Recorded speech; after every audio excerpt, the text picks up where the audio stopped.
اللہ رب العالمین والصلاة والسلام علی سید المرسلین اما بعد فاعوذ باللہ من الشیطان الرجیم بسم اللہ الرحمن الرحیم الصلاة والسلام علیک یا رسول اللہ وعلى آلك وأصحابك يا حبيب الله الصلاة والسلام عليك يا نبي الله وعلى آلك وأصحابك يا نور الله.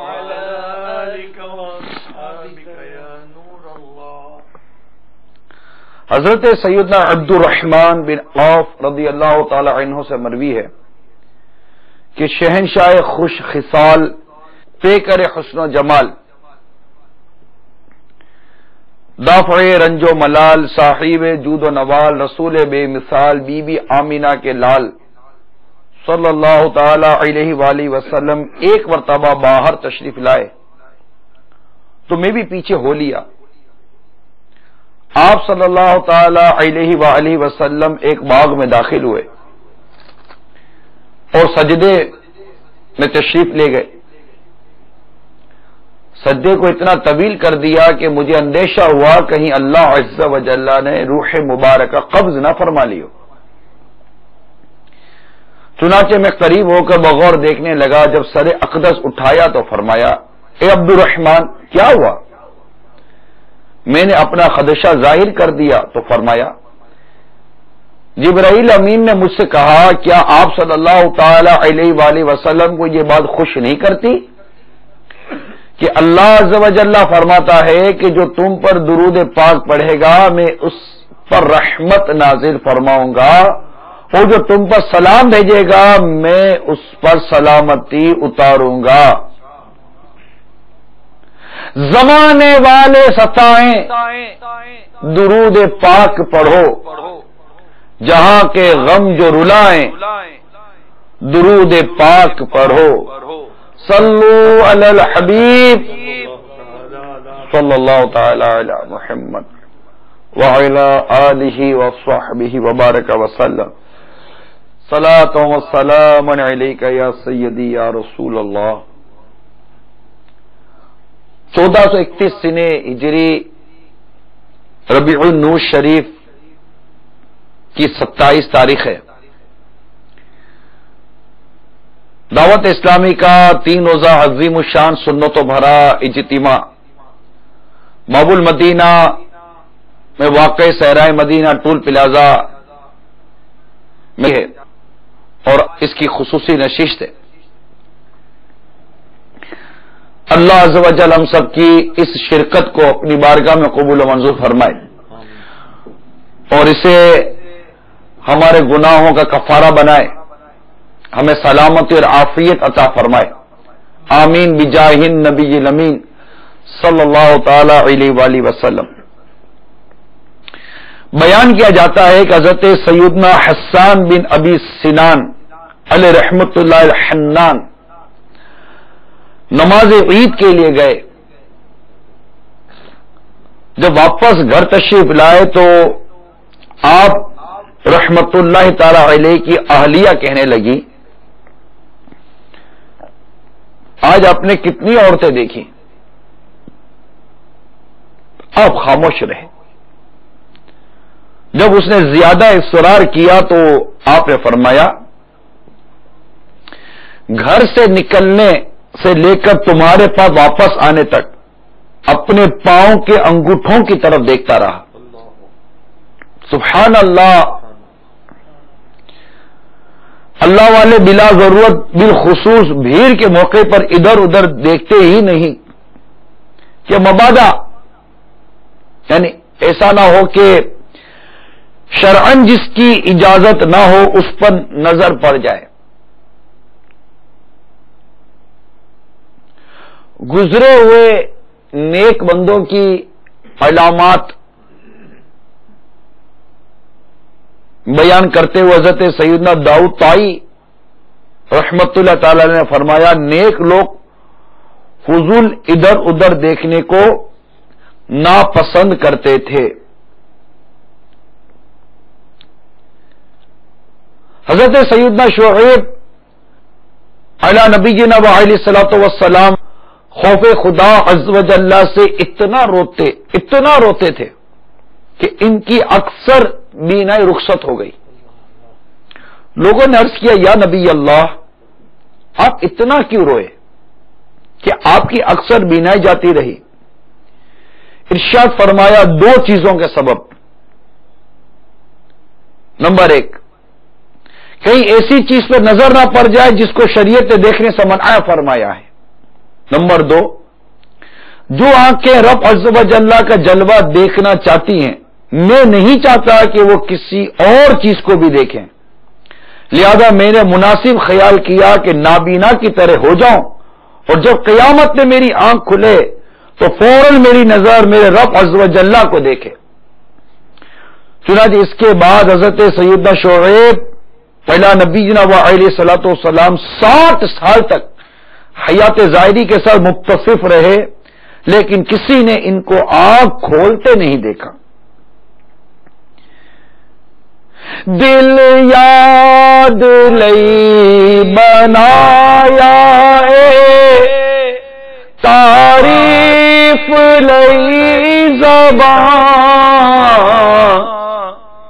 اکھیاں بنائیاں سونے دے دیدار واسطے دل یاد لئی بنایا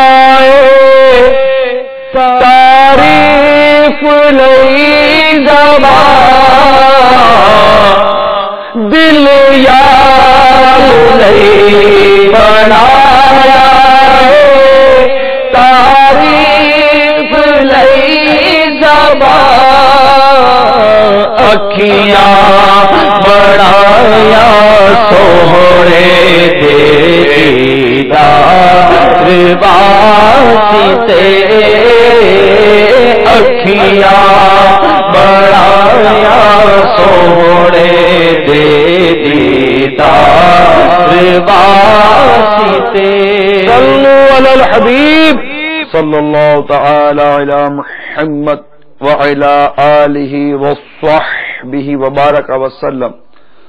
صلاۃ وسلام علیک یا سیدی یا سیدی یا سیدی یا مکی یا مدنی یا قرشی یا ہاشمی یا مطلبی یا رسول اللہ صلی اللہ تعالی علیہ وسلم.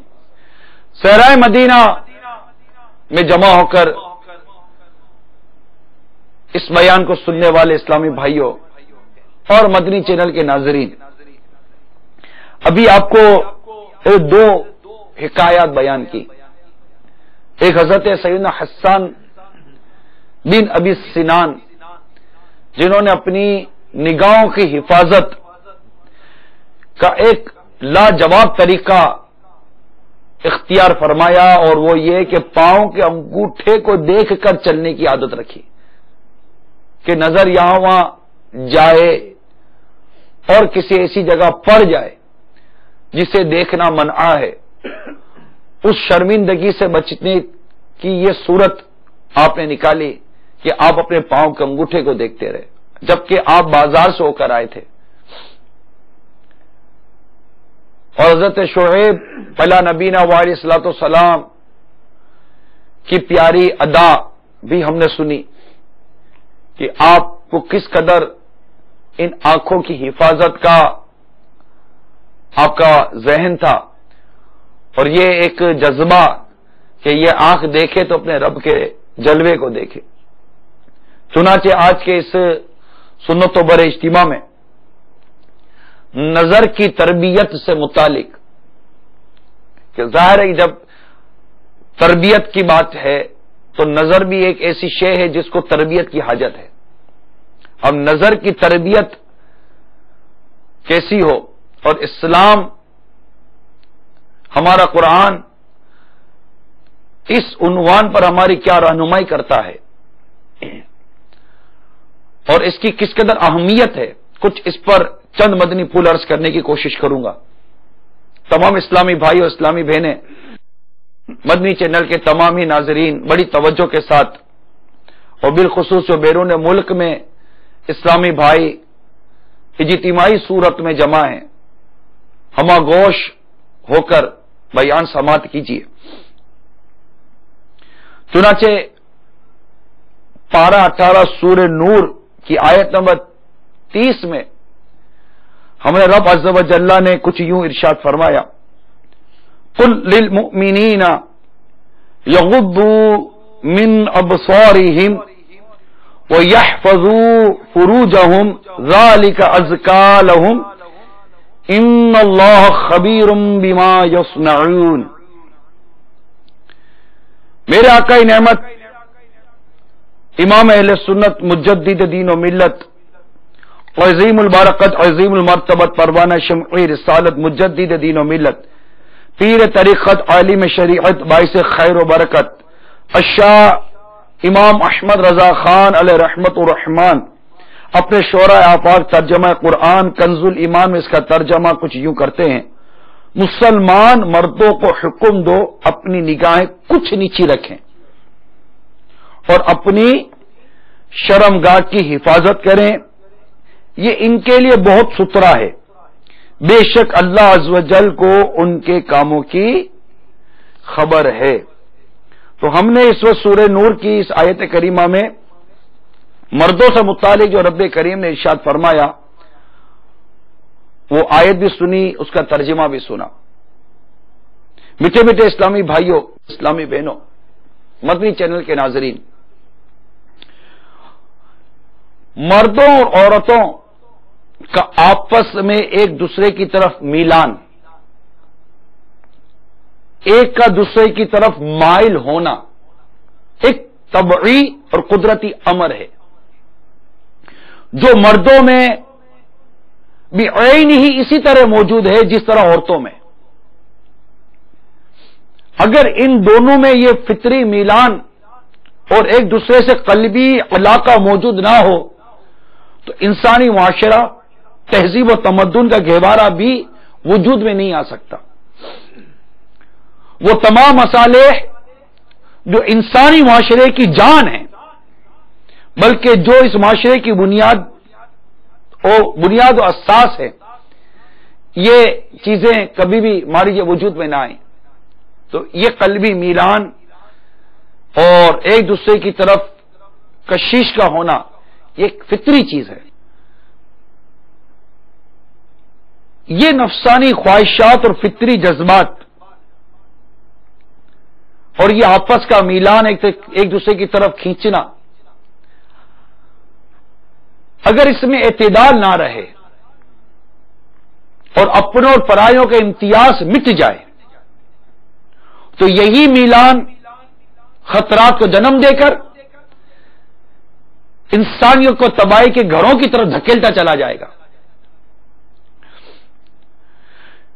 تو جس طرح مرد اور عورت ایک دوسرے سے مکمل طور پر علیحدگی کی صورت میں ایک پاکیزہ معاشرہ تشکیل نہیں دے سکتے، یوں ہی آزادی حقوق کے نام پر آزادانہ اور غیر مشروط اختلاط یعنی غیر محرم مرد اور عورت کا یہ آپس سے ملنا جلنا نہ پاکیزہ ماحول پیدا کر سکتا ہے اور نہ ایسے معاشرے میں نیک نفس پاک باطن نسل انسانی پروان چڑھ سکتی ہے۔ انہی حدود میں رہتے ہوئے انسان کو آزاد رکھنے کا نام زبان شریعت میں حجاب یا پردہ کہلاتا ہے، یہ یاد رکھیے۔ یہ وضاحت جو میں نے ابھی کی ہے اس میں اول صرف یہی ایک تمہید باندھنی تھی کہ یہ میلان ایک شریعت اور ایک مطلب انسان کی فطرت میں ڈال دیا گیا ہے کہ مرد عورت کی طرح میلان کرتا ہے، عورت مرد کی طرح میلان کرتی ہے، کھینچتی ہے، جی چاہتا ہے ایک دوسرے کی طرف دیکھنے کا، اور یہی ایک کشش ہے جو ان دونوں کو قریب کرتی ہے اور ایک معاشرہ ہماری جو وجود میں آتا ہے، شادی ہوتی ہے، نسل انسانی کا ایک طریقہ کار وضع کیا گیا ہے، لیکن اسلام نے جہاں پر یہ طبعی اور یہ میلان رکھا ہے وہیں کچھ حدود و قیودات کا بھی بیان کیا ہے. چنانچہ جو قرآن پاک کی 14 آیت کریمہ ہم نے سنی کہ جس میں مردوں کے لیے حکم دیا گیا کہ اپنی نگاہیں کچھ نیچی رکھیں اور اپنی پارسائی کی، اپنی شرمگاہوں کی حفاظت کریں. یاد رکھیے حجاب، یہ پردہ، اس کی سب سے پہلی سیڑھی جو ہے نا، پہلا زینہ، یہ تربیت نظر ہے، آنکھوں کی حفاظت کی تربیت کرنا. یاد رکھیے معاشرے میں صدہا برائیاں اس بدنگاہی کی وجہ سے جنم لیتی ہیں. صدہا برائیاں، بدنگاہی اور چوری چھپے نظر بازی، ادھر دیکھنا ادھر دیکھنا، اس کو تارنا اس کو تارنا، انسان کو بدکاری کی طرف دھکیلتی ہے اور بد چلنی اور بد کرداری پر ابھارتی ہے، طبیعت میں ہجان پیدا کرتی ہے، جھوٹی تسکین قلبی کی خاطر چوری چھپے ملاقاتوں پر ابھارتی ہے، پھر آخر کار اس سے گمراہی اور بدنامی کے عمیق گھرے میں گرا کر دم لیتی ہے. چنانچہ مردوں کو حکم دیا جا رہا ہے کہ اپنی نگاہوں کو اپنے قابو میں رکھو اور کبھی ایسی چیز کو آنکھ بھر کر نہ دیکھو جس کے دیکھنے کی تمہیں اجازت نہیں ہے، اور جس چیز کا دیکھنا جائز نہیں اس پر نظر نہ ڈالو کہ جب نظر بد کسی پر پڑے گی تو جذبات اشتعال پیدا ہوگا. حدیث پاک میں آیا ہے نظر بد شیطان کے تیروں میں سے ایک زہریلا تیر ہے. مگر قربان جاؤں میں اپنے رب عز و جل کی رحمت پر کہ ذرا غور کیجئے کہ بلا قصد یعنی نادانستہ طور پر نظر کا کسی پر پڑ جانا، کہ اس سے بچنا کتنا مشکل ہے یہ عرضی شعور سمجھ سکتا ہے. یعنی یا تو آدمی آنکھ پر پٹی باندھ لے اور پٹی باندھ کر گھر سے نکلے، یا پھر ایسی جنگل ویران میں بیابان میں چلا جائے جہاں پر اس قسم کے مواقع ہی نہ ہو. لیکن جب بازار میں رہنا ہے، ایک معاشرے میں رہنا ہے جہاں لوگ گھروں سے نکلتے ہیں، کاروبار کرنے کے لیے جانا ہے، ان تمام طرح ایک معاشرتی زندگی میں ایک سوشل لائف جب گزارنی ہے تو اس طرح نظر پر پٹی باندھنے کی کیسی صورت بنے گی. تو اللہ عز و جل کی رحمت دیکھیے کہ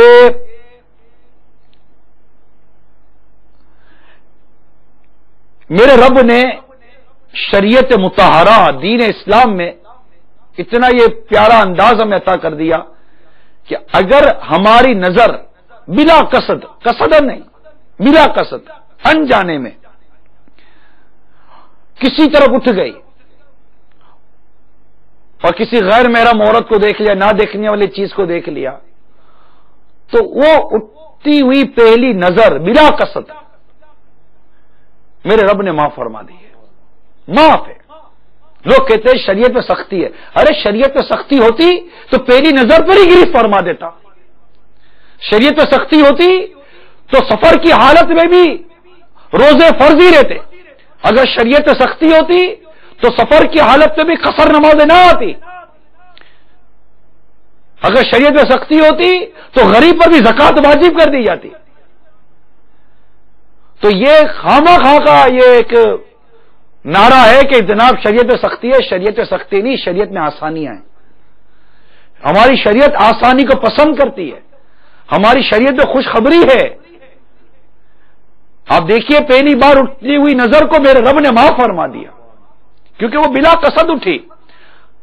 لیکن اب اگر تم نے قصد نظر اٹھائی اب گرفت ہے کہ وہ چیز جو انجانے میں تھی لیکن اب جو کام کرنے جا رہے ہو یہ جان بوجھ کر رہے ہو. یہ نفس کی شرارت ہے، یہ شیطان کا دھوکہ ہے، اور نفس اور شیطان سے لڑنا یہ مومن کامل کی علامت ہے. ہمارا کام ہے نفس اور شیطان سے لڑتے رہے. چنانچہ میرے آقا صلی اللہ تعالی علیہ وسلم ارشاد فرماتے ہیں کہ ایک نظر کے بعد دوسری نظر نہ ڈالنا کہ پہلی نظر تمہارے لیے یعنی تمہارے حق میں اور تم پر معاف ہے، مگر دوسری نظر تمہارے حق میں مضیر ہے یعنی وہ معاف نہیں. ایک صحابی نے سرکار صلی اللہ تعالی وسلم سے دریافت کیا اگر اچانک نگاہ پڑ جائے تو کیا کروں؟ فرمایا نگاہ پھیر لو یا فوراً نیچی کر لو. تو نظر کی حفاظت یعنی یہ نظر اب آزاد ہے، آزاد ہے، کھلی ہوئی ہے. یہاں بھی چاہے دیکھے، وہاں چاہے کہ ادھر دیکھے، نیچے دیکھے، اوپر دیکھے، آگے پیچھے، جہاں چاہے گھومے پھرے، آزاد ہے نظر. اب اس نظر کو آزاد چھوڑا یعنی اس کے اندر کوئی آگے کوئی ایسی چیز بند نہیں ہے، لیکن ہمیں تربیت دی گئی ہے. ہمارے ذہن کے اندر، ہمارے قلب کے اندر، ہمارے مزاج کے اندر وہ بات ڈالنے کی کوشش کی گئی ہے کہ اگرچہ یہ آزاد ہے مگر تمہارے تابع ہے، تمہارے تابع ہے. اگر تم چاہو اور اسے بند کر دو تو یہ کچھ نہ دیکھے، تم چاہو اور اسے جھکا لو تو کچھ نہ دیکھے، اور اگر تم چاہو اور یہاں وہاں گردش کرواتے رہو تو جو چیز نہیں دیکھنی ہے اس کو بھی دیکھے گی. دیکھتے ہیں تم کتنا قابو پاتے ہو اپنی نظر پر. اتنی سی تو نظر ہے، اس کی سائز ہی کیا ہے، اور دیکھتی کہاں تک ہے. اور جب دیکھتی ہے تو کیا کیا دل میں وسوسے اور کیا کیا دل میں خیالات لاتی ہے. یہ دیکھتی ہے، دماغ سوچتا ہے، ارادہ ہوتا ہے اور انسان اقدام کر جاتا ہے. تو اس کے متعلق ایک صحت مند اور ایک ٹھیک ٹھاک مواد ہمیں شریعت نے دیا. قرآن نے تربیت کی، احادیث پاک میں نظر کے متعلق تربیت ہے. مسند احمد کے حوالے سے منقول ہے کہ سرکار صلی اللہ تعالی علیہ وسلم نے فرمایا جس مسلمان کی نگاہ کسی حسین عورت کے حسن و جمال پر پڑے اور وہ فوراً اپنی نگاہ پھیر لے تو اللہ تعالیٰ اس کی عبادت میں لذت اور چاشنی پیدا فرما دیتا ہے. ایک نظر کی بات ہے. بندہ غور کرے کہ یہ کیسی لذت اور کیسی چاشنی ہوگی جو اللہ تعالیٰ بندے کی عبادت میں داخل فرمائے گا کہ بس اپنی نگاہ کو بچا لو. یہ بے باکی ہے نظر، کیونکہ انسان جب بھی بدنگاہی کرے گا نا، پہلی تو معاف ہے نا، اب جو کر رہا ہے یہ بے باکی ہے، جرت ہے کہ بندے تجھے تیرے رب نے جس چیز کے دیکھنے کو منع کیا ہے تو قصدن اس کو دیکھتا ہے جبکہ تیرا رب تجھے دیکھ رہا ہے. منع کیا ہے رب کریم نے، منع کیا ہے میرے مصطفیٰ صلی اللہ تعالی علیہ وسلم نے، تو بچنا پڑے گا. بائقین حضرت حسن بصری رضی اللہ تعالی عنہ سے روایت کی کہ رسول پاک صلی اللہ تعالی علیہ وسلم نے فرمایا دیکھنے والے اور اس پر جس کی طرف نظر کی گئی اللہ تعالی کی لعنت. یعنی دیکھنے والا جب بلا عذر قصدن دیکھے اور دوسرا اپنے آپ کو بلا عذر شرعی قصدن دکھائے، دونوں پر لعنت کی گئی ہے. ترمذی حضرت عبداللہ بن مسعود رضی اللہ تعالی عنہ سے روایت کی ہے کہ رسول پاک صلی اللہ تعالی علیہ وسلم فرمایا عورت عورت ہے یعنی چھپانے کی چیز ہے، جب وہ نکلتی ہے تو اس سے شیطان جھانک کر دیکھتا ہے، یعنی اس سے دیکھنا شیطانی کام ہے. تو میرے میٹھے میٹھے پیارے پیارے اسلامی بھائیوں، اسلامی بہنوں، مدنی چینل کے ناظرین، نظر کی حفاظت سے متعلق یہ چند روایات آپ کے سامنے بیان کی ہیں. اللہ تبارک و تعالی نے جہاں مردوں کو حکم دیا کہ اپنی نگاہوں کی حفاظت کریں، اپنی شرمگاہ کی حفاظت کریں، کہ میرے آقا صلی اللہ تعالی علیہ وآلہ وسلم نے کا بڑا پیارا ارشاد ہے، جو شخص اس چیز کا جو جبڑوں کے درمیان زبان اور اس چیز کا جو دونوں پاؤں کے درمیان شرمگاہ ہے ضامن ہو کہ ان سے خلاف شرع بات نہ کرے تو میں اس کے لیے جنت کا ضامن ہوں. دو چیزوں کی ضمانت دو، میرے مصطفیٰ مالک جنت کی ضمانت دے رہے ہیں. دو چیزوں کی ضمانت.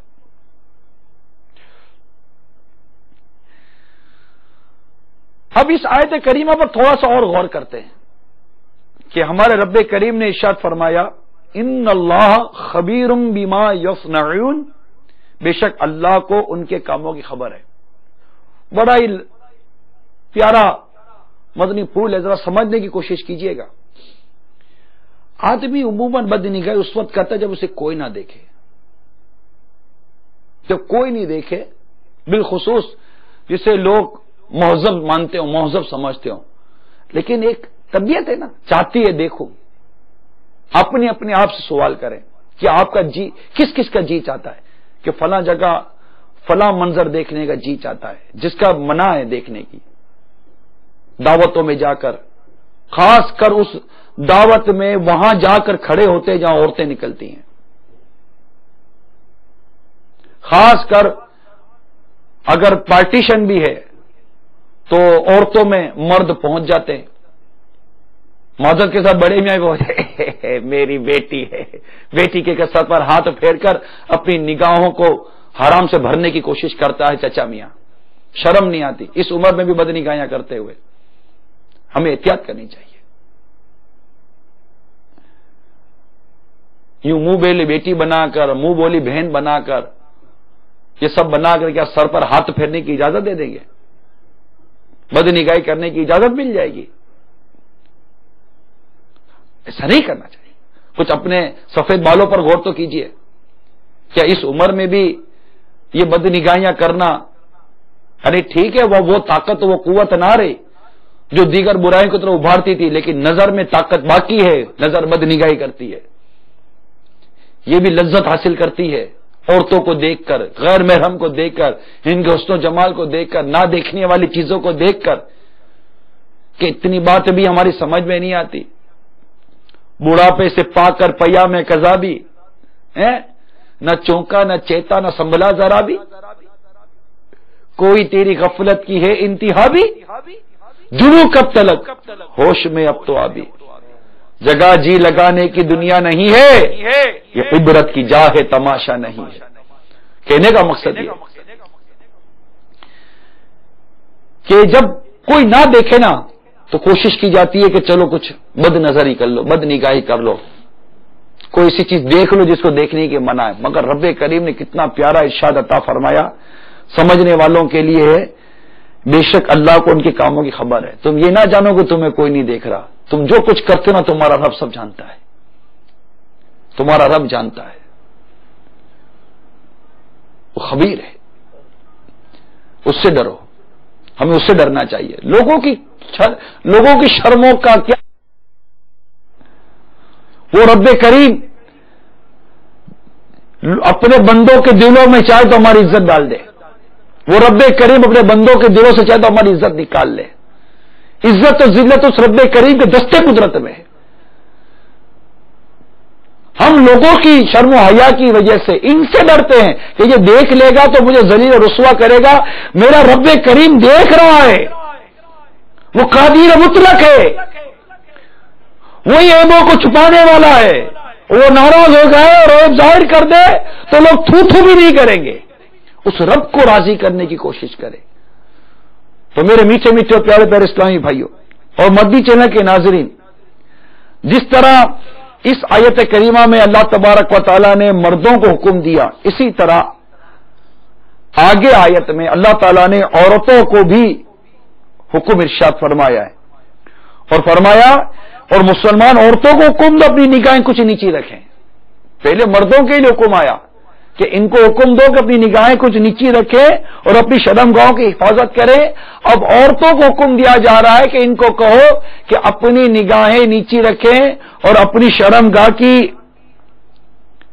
اور اپنی پارسائی کی حفاظت کریں اور اپنے بناؤ نہ دکھائیں مگر جتنا خود ہی ظاہر ہو جائے۔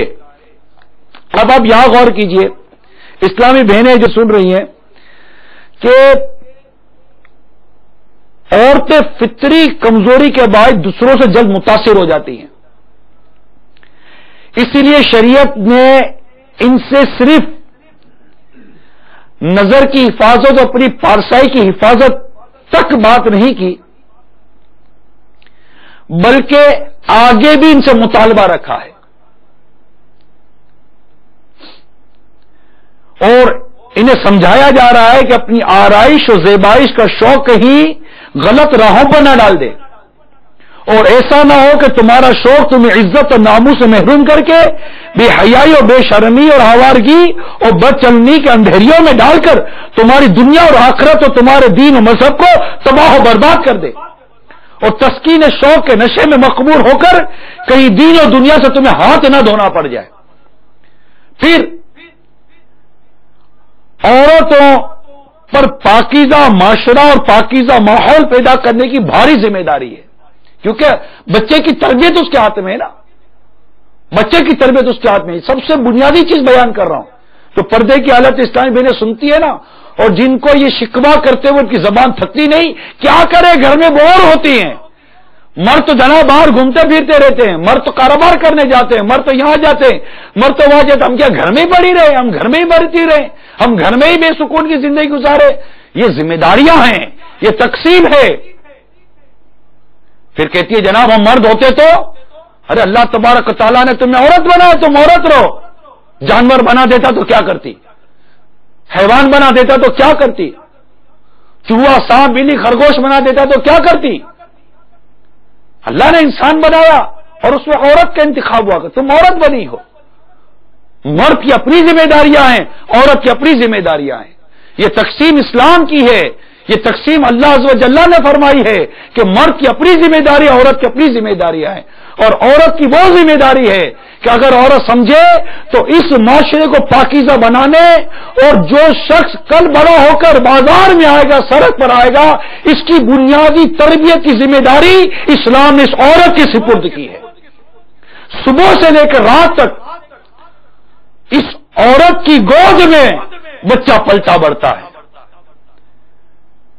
سب سے پہلے اپنی ماں کو پہچانتا ہے. باپ گھڑی دو گھڑی گھر کو آتا ہے، کھانا کھاتا ہے، آرام کرتا ہے، سو جاتا ہے، پھر صبح اٹھتا ہے اور اپنے روزگار کو چلا جاتا ہے. بچہ آنکھ کھولتا ہے تب ماں کو دیکھتا ہے. بچہ باہر کمرے سے باہر نکلتا ہے ماں کو دیکھتا ہے. ہر وقت ہر گھڑی ماں کو دیکھتا ہے، ماں کے ہر حرکت و سکنت کو دیکھتا ہے. اگر ماں گانے بجا رہی ہے، گانے سن رہی ہے، فلمیں دیکھ رہی ہے، یہ اولاد دیکھ رہی ہے. اور اگر ماں نماز پڑھ رہی ہے، مصلی بچھا کر تسبیح پڑھ رہی ہے، ذکر و اذکار کر رہی ہے، روزے رکھتی ہے، قرآن کی تلاوت کر رہی ہے، سچ بولتی ہے، اپنی عفت، اپنی عزت، اپنی ناموس کی حفاظت کرتی ہے، یہ بچہ اپنی ماں کو دیکھ رہا ہے کہ میری ماں کیا کر رہی ہے. یہ ماں اپنے بچے کے ساتھ ابولاً گفتگو کرتی ہے. باپ کو اتنی فرصت نہیں ملتی کہ بچے کے ساتھ گفتگو کرے. ماں کو یہ موقع ملتا ہے کہ بچے کے ساتھ گفتگو کرتی ہے، بچے سے سچ بولتی ہے کہ جھوٹ بولتی ہے، بچے کو خیانت سکھاتی ہے کہ امانت سکھاتی ہے. یہ سب کچھ ماں کی ذمہ داریاں ہے، یہ سب کچھ عورت کی ذمہ داری ہے. یہ عورت یہ اپنے آپ کو غیر ذمہ دار یا ایسا معاشرے کا بیکار حصہ نہ سمجھے. اس کے اوپر بھاری ذمہ داری اس معاشرے کو پاکیزہ بنانے کی ذمہ داری ہے کہ اس کی آغوش سے پرورش پا کر جو بچہ بازار میں آتا ہے، یہ بازار میں آ کر یہ ظاہر کرتا ہے کہ دیکھو میری تربیت میرے ماں باپ نے کیا کی ہے. اور سب سے بنیادی ذمہ داری ماں کی ہے، باپ کی بھی ذمہ داری. باپ بڑی ذمہ نہیں ہے، وہ علم دین سیکھتا ہے، شریعت کی باتیں سیکھتا ہے، گھر میں سکھاتا ہے، اپنے بچوں کی امی کی تربیت کرتا ہے. بیٹی ہے تو باپ کی صورت میں اپنی بیٹی کی تربیت کرتا ہے، ماں اپنی بیٹی کی تربیت کرتے. پورا ایک سائیکل بنا ہوا ہے، سائیکل ایک پورا راؤنڈ بنا ہوا ہے. لیکن بدقسمتی سے یہ پورے کے پورا سائیکل، یہ پورے کے پورا راؤنڈ کئی جگہوں پر متاثر ہوا ہے، جس سے آج ہم دیکھ رہے ہیں جو کچھ ہمارے معاشرے کی حالت ہے. البتہ بات ہے اب اسلامی بہنوں کے حوالے سے کہ ہماری شریعت مطہرہ نے نگاہیں نیچی رکھنے، پارسائی کی حفاظت کرنے اور اپنے آپ کو، اپنے زیبائش کو، اپنی آرائش کو چھپانے کے حوالے سے جو کچھ تربیت فرمائی سورہ نور کے اندر، اس سے متعلق انشاءاللہ عز و جل مزید عرض کرتا ہوں کہ اگر عورت ہی اپنی پاکیزگی اور نیکی اور پرہیزگاری داؤ پر لگا دے تو اب آپ بتائیے کہ معاشرہ پاکیزہ بنے، یہ خواب کیسے شرمندہ تعبیر ہوگا. اب ان حدود و قیودات یعنی یہ پابندیاں جو شریعت نے دی ہیں، جو قومیں ان کی پابند نہیں بنی، ان کی روشنیوں میں جو اندھیر برپا ہے، وہ دیدہ عبرت کے لیے بہت کافی ہے. وہ زبان حال سے گویا پکار پکار کر کہتی ہے دیکھو مجھے جو دیدہ عبرت نگاہ ہو. کیسے مناتے ہیں، ان کی کیا کیفیت ہے. عورتوں کا مغربی تہذیب کے شکنجوں میں جکڑا ہوا رہنا، بے چارگی اور بے چارگی وہ قصبہ پرسی کی ذلت اور رسوائی برداشت کرتے رہنا، باپ بیٹے کی دستگیری اور خدمت گزاری سے محروم رہنا، یا مغربی عورت کی طرز زندگی کے اندر یہ ساری چیزیں وہ بھگت رہی ہے. والدین کی شفقت اور بہن بھائیوں کی محبت کو ترسنا، مردوں کے دوش و دوش چلنے کے شوق میں اپنی حیثیت کو گم کر دینا، مخروط سوسائٹیوں کے شوق میں اپنی عزت و ناموس کو پامال کرنا، مردوں سے آزادانہ اختلاط یعنی میل جول کے نتیجے میں جرائم کی پیداوار کا ذریعہ بن کر رہ جانا، خاندانی منصوبہ بندی کے چکر میں ناجائز اولاد کو جنم دینا، کھلکھلاتی ہوئی نوجوانیوں کو تلخی اور محرومیوں کی بھیٹ چلا دینا، عیاش مردوں کی زینت آگوش بن کر اپنی محرومیوں پر روتے رہنا، غرض چادر اور چار دیواری کے حصہ سے نکل کر باہر چھلانگ لگانے والی عورتیں آج خود ان ممالک میں اپنی زندگی سے بیزار، دام تزویر میں گرفتار اور حرمہ نصیبی کا شکار ہے، جبکہ اسلام انہیں ان کے تقدس، ان کی حرمت، ان کی عزت و ناموس کے ساتھ زندگی گزارنے کا ڈھنگ سکھاتا ہے، اور بنیادی طور پر ہدایتیں دیتا ہے کہ عورت اپنی نگاہوں کو نیچی رکھیں، اپنی پارسائی اور عزت و ناموس کی حفاظت کریں، اس پر داغ نہ آنے دیں، اپنی زیبائش و آرائش اور بناؤ سنگار کسی اجنبی کی نگاہوں میں نہ آنے دیں۔ اپنی حفاظت کرنے کے لیے، اپنے آپ کو غیر مردوں کی نظروں سے بچانے کے لیے، ان کی صحبتوں سے، ان کی سنگتوں سے بچانے کے لیے ہمیں شریعت کھل کر پیغامات دیتی۔ سورہ نور کا مطالعہ کریں، قرآن پاک کے 18ویں پارے کی یہ سورت سورہ نور، جس کی 2 آیتوں کو بیان کر کے میں نے تھوڑا سا خلاصہ عرض کرنے کی کوشش کی، جسے مردوں اور عورتوں دونوں کے لیے بیان موجود ہے، اور اس سے بالخصوص جس چیز کی تربیت کی گئی ہے سب سے پہلے، چاہے مردوں کو بھی جو مخاطب کیا گیا، عورتوں کو جو مخاطب کیا گیا، اس میں 2 چیزیں بنیادی، وہ ہے نظر کی حفاظت۔ اپنی نظروں کی حفاظت کرو، اپنی نظروں کو نیچی رکھو۔ اللہ تبارک و تعالی ہم سب کو اپنی نظروں کی حفاظت کی توفیق عطا فرمائے، اور ہم سب کو اسلام کے بتائے ہوئے اصولوں پر چلنے کی توفیق عطا فرمائے۔ لہذا حضرت سیدنا داؤد طائی رحمت اللہ تعالی علیہ کو کسی نے دیکھا کہ اپنی آستانے سے آنکھیں بند کیے باہر تشریف لائے، تو عرض کیا حضور خیریت تو ہے؟ آنکھیں کیوں بند ہیں؟ ارشاد فرمایا 45 سال ہو گئے میں نے آنکھیں نہیں کھولی، میں جس سے محبت کرتا ہوں میری آرزو ہے کہ فقط اسی رب عز و جل کو دیکھو، مجھے یہ عجیب سا لگتا ہے کہ محبت تو اللہ عز و جل سے کرو، دیکھو کسی اور کی طرف، اس لیے میں آنکھیں بند ہی رکھتا ہوں۔ حضرت سیدنا شیخ شہاب الدین سہروردی رحمت اللہ تعالی علیہ کے بارے میں منقول ہے کہ 40 سال تک اپنی آنکھوں پر پٹی باندھے رہے تاکہ نگاہوں کی حفاظت ہو۔ اب ہم پٹی تو باندھنے سے رہے، ہمیں امیر سنت نے یہ مدنی نسخہ عطا کیا ہے۔ یہ چشمہ دیکھ رہے ہوں گے، ابھی جبکہ میں یہاں بیان کر رہا ہوں تو میرے سامنے ایسی سچ کو بدنگاہی کے بظاہر کو ایسے کوئی مواقع نہیں ہے، خاص ترغیب کے لیے میں نے کوشش کی تھی یہ چشمہ ساتھ لانے کی، کیونکہ یہ اوپر گرینڈر کیا ہوا ہے، یعنی اوپر سے نظر نہیں آئے گا، یہ نظر نیچی رکھنے کے لیے ایک مدد پیدا کرنے کا ایک آلہ سمجھے اس چشمے کو۔ امیر اہل سنت بھی اس طریقے کا چشمہ استعمال فرماتے ہیں، جبکہ آپ کی نظریں نمبر ہیں، لیکن نمبر والے چشمے بھی آپ نے کوشش کی کہ اس طرح سے بنائیں، تو چلے مستقل نہ صحیح کچھ دیر یہ چشمہ اپنے آنکھ پر رکھ کر کم از کم یہ تصور کرے کہ میں اپنی نظر نیچی رکھنے کی کوشش کروں گا، تاکہ نظر نیچی یعنی نظر جو ہے نا وہ نیچے کی طرف جائے، ڈھلان کی طرف جائے۔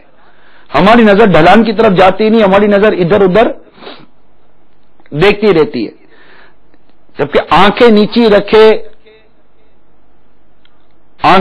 رکھے شرم و حیا سے جھکائے رکھنا ہمارے میارے پیارے آقا صلی اللہ تعالی وسلم کی سنت ہے۔ جی ہاں، یہ ہمارے آقا صلی اللہ تعالی وسلم کی سنت ہے۔ منہ سے کیسا بے ساختہ سبحان اللہ نکلا ہوگا آپ کے۔ یہ سبحان اللہ کہنے والے سنت کو اپناؤ گے کب؟ جیتے جی یا مرنے کے بعد؟ مرنے کے بعد یہ آنکھیں بظاہر تو بند ہو جائیں گی لیکن حقیقت میں کھل جائیں گی اور پھر بہت کچھ نظر آئے گا. ہمارے میٹھے آقا صلی اللہ تعالی علیہ وسلم کی مبارک آنکھیں حیا سے جھکی رہتی تھی.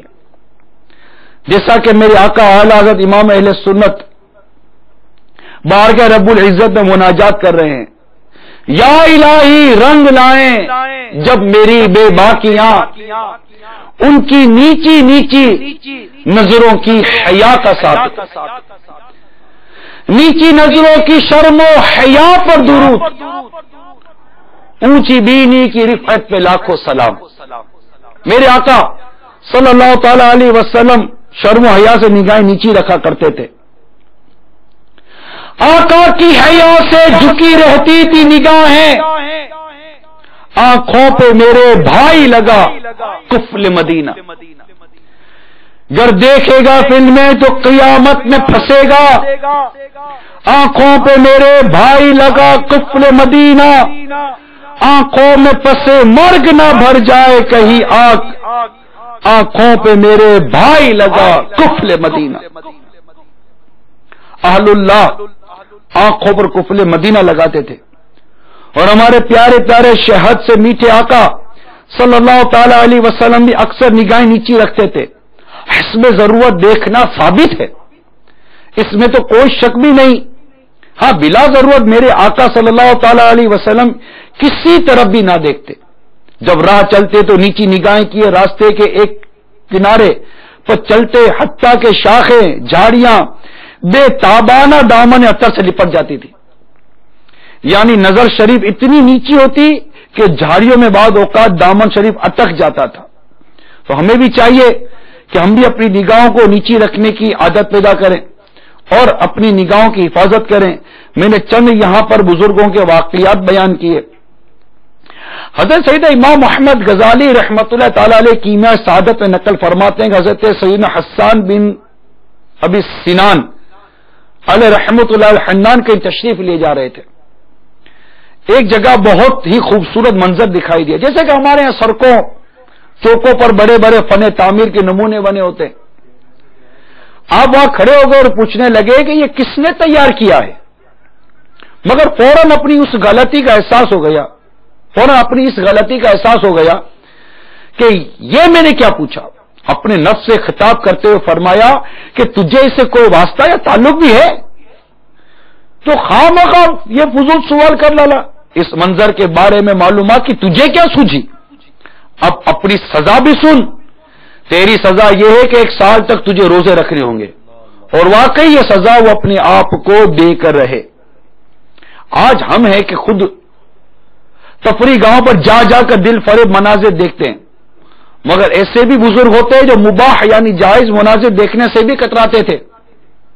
یعنی آبشارے, خوشنما باغات, پھلواریاں, پہاڑ وغیرہ یہ سب دیکھنا جائز ہے, مگر وہ انہیں دیکھنے سے بچتے تھے. ان حضرات کی سوچ یہ ہوا کرتی تھی کہ ان جائز خوبصورت چیزوں کو دیکھیں گے تو حسن دیکھنے کا شوق پیدا ہوگا, خوبصورتی دیکھنے کی عادت جنم لے گی, اچھی اچھی چیزیں سجاوٹیں دیکھنے کا شوق پروان چڑھے گا. جب آنکھ کو جائز حسین مناظر دیکھنے کی اجازت دیں گے تو یہ دلیل ہوگی, اور پھر پھسل کر محرمات یعنی حرام کردہ چیزوں کو دیکھنے کے گناہ میں جا پڑے گی. ان بزرگان دین کی بات خوب سمجھ میں آنے والی ہے کہ واقعی آج کل تو سڑکوں پر طرح طرح کے فن تعمیر کے دلکش نمونے رکھے جاتے اور ہم دیکھنے سے باز آتے ہی نہیں. طرح طرح کے سائن بورڈ لگے ہوتے ہیں اور ان میں کشش بڑھانے کے لیے اکثر عورتوں کی تصاویر بنی ہوتی ہیں. انسان نظر کو کتنا ہی قابو میں کرنے کی کوشش کرے مگر وہ اچھل کر وہاں جا پہنچتی ہے.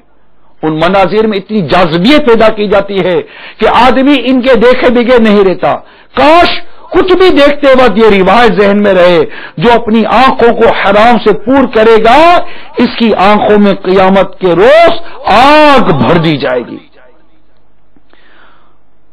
تو میٹھے میٹھے اور پیارے پیارے اسلامی بھائیوں, مدنی چینل کے ناظرین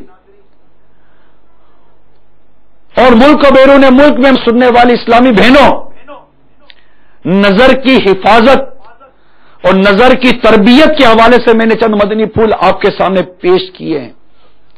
اور یقین مانیے یہ وہ بنیادی چیز ہے کہ اگر ہم نے اس کی حفاظت کر لی تو انشاءاللہ آگے کی منزلیں خود بخود بہتر سے بہتر ہوتی چلی جائیں گی. کہ میرے آقا اعلی حضرت امام اہل سنت فرماتے ہیں پہلے آنکھ بہکتی ہے، پھر دل بہکتا ہے، اس کے بعد ستر بہکتا ہے.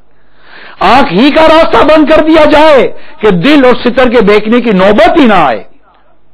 کوشش کیجئے، ایک بار کیجئے، 2 بار کیجئے، 3 بار کیجئے، انشاءاللہ عز و جل کبھی تو نیچی نظر رکھنے کی عادت پڑ ہی جائے گی. ایک صاحب کے بارے میں منقول ہے کہ وہ ایک گناہ کرتے تھے، پھر توبہ کرتے، پھر وہ گناہ ہو جاتا، پھر وہ توبہ کرتے. 70 بار گناہ ہو گیا، 70ویں بار انہوں نے توبہ کی، وہ پیچھے نہیں ہٹتے تھے. 71ویں بار پھر موقع آیا، پھر گناہ سرزد ہو گیا، پھر گر گرا کر توبہ کی، یہاں تک کہ اس 71ویں توبہ کے بعد اس گناہ کی عادت ہی نکل گئی. سبحان اللہ. جب ہم توبہ کرتے رہیں گے رب عز و جل معاف فرماتا رہے گا، ہم توبہ کرتے رہیں گے وہ کرم فرماتا رہے گا. اس کی رحمت کا دروازہ بند نہیں ہوتا، اس کی رحمت کے خزانے ختم نہیں ہوتے. مایوس نہیں ہونا چاہیے. انشاءاللہ عز و جل کوشش کریں گے، کوشش کریں گے، کریں گے کریں گے کریں گے، آخر کبھی تو شیطان دم دبا کر بھاگ ہی جائے گا. اگر ہم اس شیطان کی باتوں میں آ کر کہتے رہیں گے میں مجبور ہوں، میں تو کمزور ہوں، کیا ہو سکتا ہے، معاشرہ ایسا ہو گیا، نہیں نہیں بھائی ہمارے ہاتھ میں نہیں، ہمارے بس میں نہیں ہے. اتنی کمزوری اور اتنی مجبوری کی باتیں کرو گے تو یاد رکھو کمزور پر جلدی قابو پا لیا جاتا ہے. پھر وہ تو شیطان ہے، شیطان کے آگے کمزور ہونا ہی نہیں ہے. بس رب عز و جل کی رحمت پر ہمیں بھروسہ ہے، اللہ والوں کی شان تو نرالی ہے. ہم کہتے ہیں کہ آنکھیں بڑی نعمت ہیں، اور واقعی آنکھیں بڑی نعمت ہیں. اس نعمت کا استعمال ہمیں درست انداز سے کرنے کا ذہن بنانا پڑے گا. اور نیت کر لیجئے کہ اب انشاءاللہ عز و جل اپنی آنکھوں کو بدنگاہی سے بچا کر رکھیں گے. حجت الاسلام سیدنا امام محمد غزالی علیہ رحمت اللہ والی کی میں سعادت میں نقل فرماتے ہیں کہ ایک بزرگ نے ایک بار ایک عورت کو بے خیالی میں دیکھ لیا، بے خیالی میں دیکھ لیا. ان کو اس کا بڑا صدمہ ہوا، یہ گناہ مجھ سے کیوں ہوا؟ اے فلمیں ڈرامے دیکھنے والوں، بے تحاشا عورتوں اور مردوں کو گھرنے والوں سنو. ان بزرگ کو بڑی ندامت ہوئی کہ میں نے یہ کیا کر دیا. ہائے میں نے اللہ عز و جل کی اس عطا کردہ آنکھ سے اس کی نافرمانی کر دی.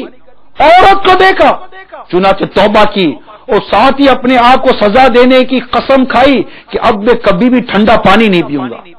لہذا وہ جب تک زندہ رہے کیسی ہی سخت گرمی ہوتی کبھی انہوں نے ٹھنڈا پانی نہیں پیا. یہ نفس کو سزا دیتے تھے. ان اللہ والوں کی توبہ بڑی نرالی ہوا کرتی تھی. تو یہ میٹھے میٹھے پیارے پیارے اسلامی بھائیوں، نیت کر لیجئے کہ اپنی آپ کو بدنگاہی سے بچائیں گے. بہت بنیادی چیز بیان کرنے کی کوشش کی ہے جو مردوں اور عورتوں کے لیے، اسلامی بھائیوں کے لیے، اسلامی بہنوں کے لیے مساوی ہے. اللہ تعالیٰ نے یہ آنکھ دی ہے، اللہ تعالیٰ نے دیکھنے کی طاقت دی ہے. ابھی ان آنکھوں کا نور باقی ہے. اللہ تعالیٰ ہمیں ان آنکھوں کے نور سے محروم نہ فرمائے اور اس نعمت کو اس کی فرما برداری کے کاموں میں خرچ کرنے کی توفیق عطا فرمائے. فلمیں دیکھنے کی، بے حیا عورتوں کو دیکھنے کی، نامحرم عورتوں کو دیکھنے کی کاش عادت ہماری نکل جائے. اسلامی بہنوں کو بھی چاہیے کہ اپنی نظریں نیچی رکھیں، اپنی پارسائی کی حفاظت کریں. کیا ضرورت ہے یہ مغربی تہذیب کے پیچھے پڑنے کی؟ بس آپ یہ فلمیں ڈرامے گانے باجوں کی سے جان چھڑا لو. یہ ساری فیشن، یہ ساری نحوست، یہ ساری لتیں، یہ بوائے فرینڈ اور گرل فرینڈ کی یہ جو وبا چلی ہے، اللہ تعالی ہم سب کو محفوظ فرمائے. یہ نیم اریانی کپڑے پہننے کی جو وبا چلی ہے، یہ بے پردگی کی جو وبا چلی ہے، یہ دوپٹے گھر پر رکھ دینے کی جو وبا چلی ہے، یہ بے پردہ گھومنے کی جو وبا چلی ہے، یہ غیر محرم کو اپنا بناؤ سنگار، اپنی زیبائش، اپنی آرائش، اپنی خوبصورتی، اپنا حسن و جمال دکھانے کی یہ جو وبا چلی ہے، غیر محرم مرد اور عورت کا آپس میں ناچنا گانا، ڈانس، موسیقی، میوزک، کلچر، ایک دوسرے کے ہاتھ میں ہاتھ ڈالنا، ایک دوسرے کا لو لیٹر لکھنا، ایک دوسرے کے ساتھ اٹھنا بیٹھنا، ایک دوسرے کے ساتھ بیٹھ کر کتابیں پڑھنا، اسٹڈی کرنا، اور ایگزامینیشن کی تیاری کے نام پر ایک دوسرے کے ساتھ رابطے کرنا، واسطے رکھنا۔ استغفر اللہ، ذرا سوچو تو صحیح اسلامی بہنوں، کیا یہ شریعت چاہتی ہے؟ کیا یہ شریعت کو پسند ہوگا؟ ہم مسلمان ہیں، الحمدللہ مسلمان ہیں، ہم کہاں دور جاہلیت کی طرف چلے گئے؟ اس وقت یہ بے پردگیاں ہوا کرتی تھی، اسلام نے تو تمہیں مقام دیا، اسلامی بہنوں تمہیں مقام دیا۔ عورت کی اوقات کیا تھی اس وقت؟ عورت کی حیثیت کیا تھی اس وقت؟ وراثت میں کیا مقام تھا؟ شوہر مر جاتا تو اس کی کیا اوقات بنائی جاتی تھی؟ اس کے ساتھ کیا سلوک کیا جاتا تھا؟ وہی تو دور تھا، اسی دور کی طرف میں آپ کی توجہ دلا رہا ہوں جب یہی تو لڑکی ہوتی تھی جسے زندہ زمین میں دفن کیا جاتا تھا۔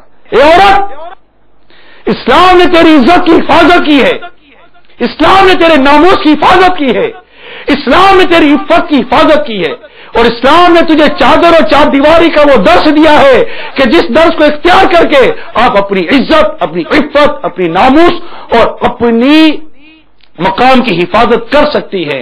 اگر یہ چادر اور چار دیواری ہی چبھے گی تو باہر کا ماحول اچھا نہیں ہے، باہر کا ماحول اچھا نہیں ہے۔ آؤ دعوت اسلامی کے ماحول میں آ جاؤ، یہ ماحول اچھا ہے، یہ پرہیزگاری سکھاتا ہے، یہ تقویٰ سکھاتا ہے، یہ آداب معاشرت جو اسلامی طریقے کے مطابق وہ سکھاتا ہے۔ یہ خاتون جنت رضی اللہ تعالی عنہا کی مدنی سوچ ہمیں عطا کرتا ہے کہ اسی مدنی سوچ کہ ہماری خاتون جنت آقا صلی اللہ تعالی وسلم کے لخت جگر فاطمہ زہرا رضی اللہ تعالی عنہا کو یہ بھی پسند نہ تھا کہ ان کے جنازے کو بھی کوئی غیر مرد کی نظر پڑ جائے۔ ارے وہ سوچ ہمیں دعوت اسلامی دیتی ہے، اور یہ خاتون جنت کی کنیز کہلانے والی اپنا حسن و جمال غیر مردوں کو دکھانے کے لیے دعوت اور بازاروں میں پھرتی ہے، دکانوں میں جا جا کر بے تکلفی کے ساتھ مردوں کے ساتھ بحث کرتی ہے۔ کیا ہو گیا؟ ہوش کے ناخن لیجئے اسلامی بہنوں، ہوش کے ناخن لیجئے، اور غیر محرم کی نظر سے خود کو ایسے بچائیے، اور غیر محرم کی نظر کی رسائی سے خود کو ایسے بھگائیے جیسے کسی زہریلے سانپ سے خود کو بچایا جاتا ہے۔ آپ بچائیے خود کو، آپ پروٹیکٹ کیجئے، اپنی آپ کی حفاظت آپ کیجئے، اور اسلامی بھائی یہ نیت کر لیں کہ ہم آج کے بعد کسی غیر محرم کو نظر اٹھا کر نہیں دیکھیں گے۔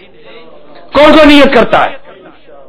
صحرا مدینہ موجود تمام صحابہ نیت کرے کہ اپنی نگاہوں کی حفاظت کریں گے، اپنی پانچ سائے کی حفاظت کریں گے، اور اس معاشرے کو مدنی معاشرہ بنائیں گے، مدنی قافلوں میں سفر کریں گے، انشاءاللہ یہ مدنی سوچ ملے گی۔ ہفتہ وار اجتماع میں شرکت کریں گے، انشاءاللہ یہ مدنی سوچ ملے گی۔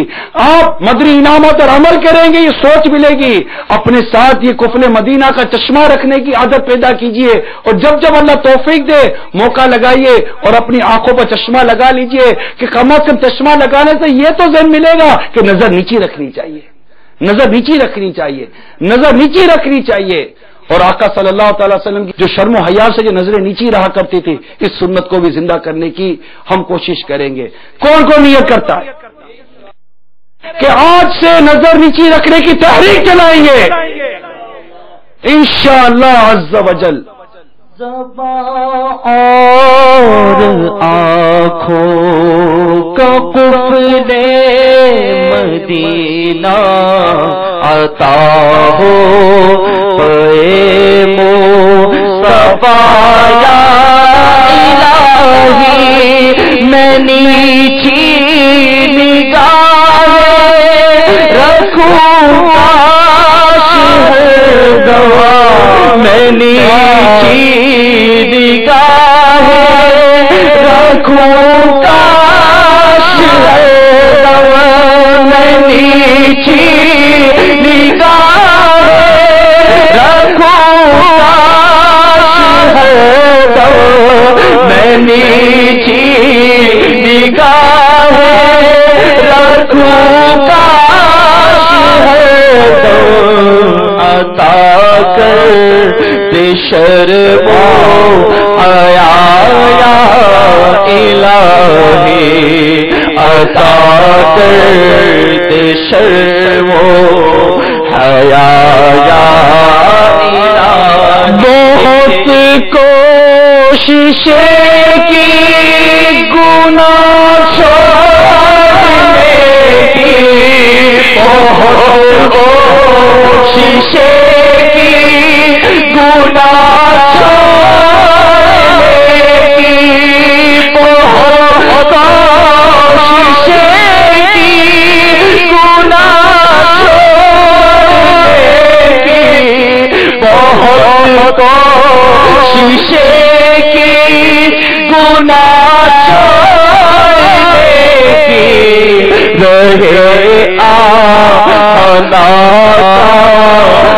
ہم یا الہی رہے آنا ہم یا الہی گناہوں سے ہم کو بچایا الہی گناہوں سے مجھ کو بچایا الہی پورے عادتیں بھی چھڑایا الہی پوری عادتیں بھی یا صلو علی الحبیب۔ پردے کے بارے میں سوال جواب کتاب ضرور حاصل کریں، نہیں پڑھا پڑھ لیں، ایک بار پڑھا ہے 2 بار پڑھیں، جب تک یاد نہ ہو پڑھتے جائیے۔ غیبت کی تباہ کاریاں کتاب کا مطالعہ کریں، انشاءاللہ عز و جل خوب برکتیں نصیب ہوں گی۔ اور ترجمہ کنز الایمان ما خزان عرفان، یہ قرآن شریف یقیناً آپ کے گھر میں ہوگا، میرے آقا حضرت کا ترجمہ قرآن۔ سورہ نور جس کی تربیت دینے اور عورتوں کو، اسلامی بہنوں کو پڑھنے کی ترغیب ہماری شریعت میں موجود ہے، سورہ نور کی تعلیم، تو آپ سورہ نور کا مطالعہ کریں اول تاخیر۔ اس کے اندر اور بے شمار ایسے مضامین موجود ہے، خزان عرفان کے ساتھ پڑھیں، الحمدللہ آپ کو اور ہم سب کو بہت لطف، بہت سرور اور بہت کچھ سیکھنے کو ملے گا۔ تو یہ نیت کر لیں آج کے اس سنتوں پر اجتماع میں کہ 7 دن کے اندر، 7 دن میں ہم سورہ نور کو ترجمہ کنز الایمان اور خزان عرفان کے ساتھ پڑھ لیں گے، اور پردے کے بارے میں سوال جواب کتاب بھی پڑھ لیں گے۔ دیکھیں انشاءاللہ عز و جل خوب کو مدنی ذہن بنے گا، اور امیل سنت کا رسالہ کفل مدینہ یہ بھی ضرور مکتبۃ المدینہ سے حاصل کریں انشاءاللہ۔ زبان کا، کان کا، آنکھ کا، ہر عضو کا کفل مدینہ لگانے کا ذہن بنے گا۔ دوزخ کی کہاں تاب ہے کمزور بدن میں، دوزخ کی کہاں تاب ہے کمزور بدن میں، ہر عضو کا سگیا تار لگا کفل مدینہ۔ اللہ تعالی ہم سب کو گناہوں سے بچ کر زندگی گزارنے کی توفیق عطا فرمائے، آمین بجاہ النبی الامین صلی اللہ تعالی علیہ وآلہ وسلم۔